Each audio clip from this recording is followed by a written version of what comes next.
इस वक्त की बड़ी खबर सामने आ रही है जम्मू कश्मीर से। जम्मू कश्मीर के श्रीनगर में नौगाम पुलिस स्टेशन में शुक्रवार रात को 11:22 पर धमाका हुआ है।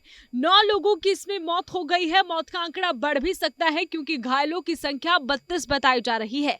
इसका 92 आर्मी बेस सौरा अस्पताल में इलाज जारी है। आपको बता दें कि अधिकारियों के मुताबिक ये ब्लास्ट उस समय हुआ है जब पुलिस व्हाइट कॉलर आतंकी मॉड्यूल मामले में जब्त विस्फोटक के सैंपल ले रही थी। हालांकि अभी तक ये स्पष्ट नहीं हो पाया है कि क्या पुलिस स्टेशन में पूरा 360 किलो विस्फोटक रखा गया था या फिर कुछ हिस्सा ही लाया गया था।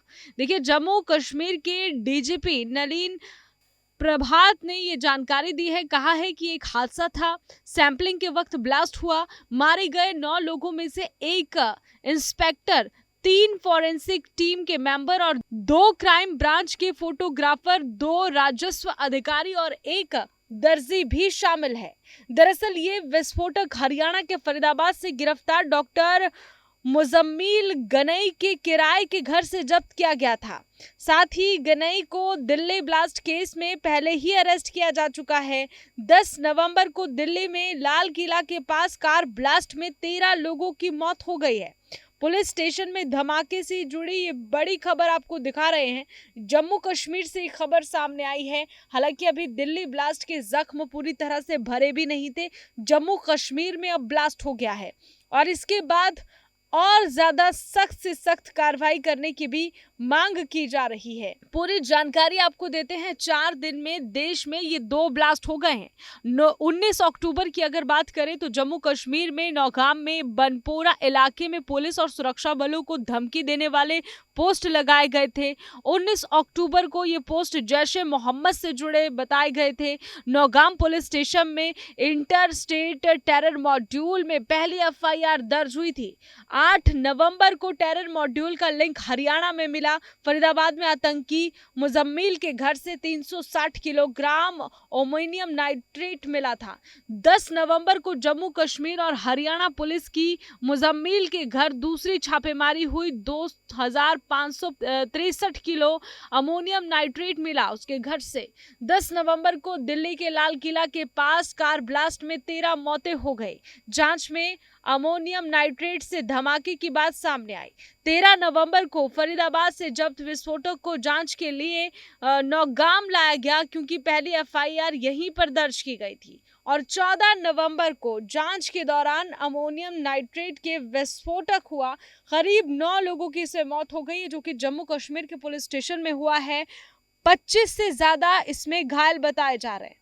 अब मौत का आंकड़ा बढ़ भी सकता है, ये भी जानकारी सामने आई है। इससे पहले भी 6 जो डॉक्टर्स थे उन्हें गिरफ्तार किया गया है।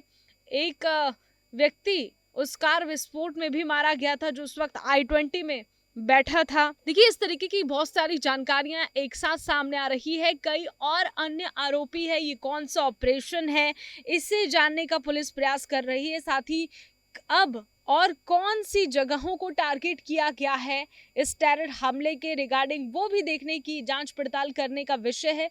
कोशिश लगातार जारी है, सभी एजेंसियां मिलकर इसमें काम कर रही हैं। कोई भी अपडेट सामने आएगा आपको पल पल की अपडेट देंगे। फिलहाल बड़ी जानकारी श्रीनगर से है। श्रीनगर के थाने में धमाका हो गया है। 9 लोगों की इसमें मौत हो गई है, 32 घायल हुए हैं। फरीदाबाद से जब्त विस्फोटक का सैंपल लेते समय ये ब्लास्ट बताया जा रहा है। डीजीपी ने इसका खुलासा किया है। During the investigation in FIR number 162 of the year 2025 of PS Nowgam, a huge quantity of explosive substances, chemicals and reagents were also recovered from Faridabad on 9th and 10th of November 25.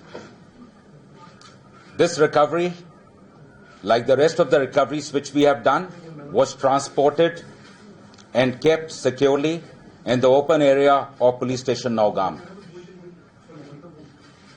As part of the prescribed procedure, the samples of the recovery had to be forwarded for further forensic and chemical examination. On account of the voluminous nature of the recovery, This process was going on for the past 2 days, which means yesterday and day before, by the FSL team. Due to the unstable and sensitive nature of the recovery, the sampling process, the handling was being done with extreme caution, with utmost caution by the FSL team. However, unfortunately, during this course, last night around 11:20 p.m., an accidental explosion has taken place. Any other speculation into the cause of this incident is unnecessary. In this unfortunate incident, 9 people have lost their lives, 1 personnel of SIA, 3 personnel of the FSL team, 2 crime photographers, 2 revenue officials who were basically part of the magistrates team, 1 tailor who was associated with the team. In addition, 27 police personnel, 2 revenue officials, and 3 civilians from the adjacent areas have received injuries. The injured were immediately evacuated to the nearest hospital, where they are being treated as we speak. The building of the police station has been very severely damaged, and even the adjacent buildings have suffered. They have also been affected. The extent of this damage is being ascertained. The cause for this unfortunate incident is being inquired into. J&K Police stands in solidarity with the families of the deceased